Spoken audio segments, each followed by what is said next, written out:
உங்க வீட்டில் இருக்கக்கூடிய தங்கத்தை இனிமே விற்கணும்னு நினைச்சீங்கன்னா ஒரு ஏடிஎம் மிஷினுக்கு எடுத்துட்டு போனா மட்டும் போதும்.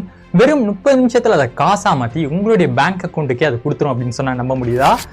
கண்டிப்பா முடியும். இதை யார் கண்டுபிடிச்சிருக்காங்க அப்படின்னு பாத்தீங்கன்னா சைனாக்காரங்க தான். ஆமாங்க, சைனால இருக்கக்கூடிய சாங்காய் பகுதியை சேர்ந்த கிங்ஹுட் குரூப் அப்படிங்கிற நிறுவனம் இந்த மாதிரி ஒரு ஏடிஎம் கண்டுபிடிச்சிருக்காங்க. இந்த ஏடிஎம்ல உங்க வீட்டில் இருக்கக்கூடிய நகை, கோல்டு காயின், கோல்டு கட்டி இப்படி என்ன இருந்தாலும் நீங்க கொண்டு போய் அதில் வச்சா மட்டும் போதும். வெறும் 30 நிமிஷத்துல அதை உருக்கி பியூரிட்டி டெஸ்ட் பண்ணி உங்களுடைய பேங்க் அக்கௌண்ட்டுக்கே காசா மாற்றி அனுப்பிடுவாங்க. இதை தாண்டி தங்கத்துடைய மதிப்பு எதை வச்சு, எந்த ரேட்டை வச்சு கால்குலேட் பண்றாங்க அப்படின்னு பாத்தீங்கன்னா, அன்னைக்கு ஷாங்காய் கோல்டு எக்ஸ்சேஞ்சில் தங்கத்துடைய மதிப்பு என்னவா இருக்கோ அதே ரேட்டுக்கு எடுத்துக்கிறாங்க. சரி, இதுல ஏதாவது ஃபீஸ் இருக்கா அப்படின்னு கேட்டா கண்டிப்பா ஒரு சில சார்ஜஸ் இருக்கு. என்னன்னு பாத்தீங்கன்னா, ஒரு கிராமுக்கு 18 யான், அதாவது இந்திய மதிப்புப்படி 210 ரூபாய் சார்ஜா வாங்குறாங்க.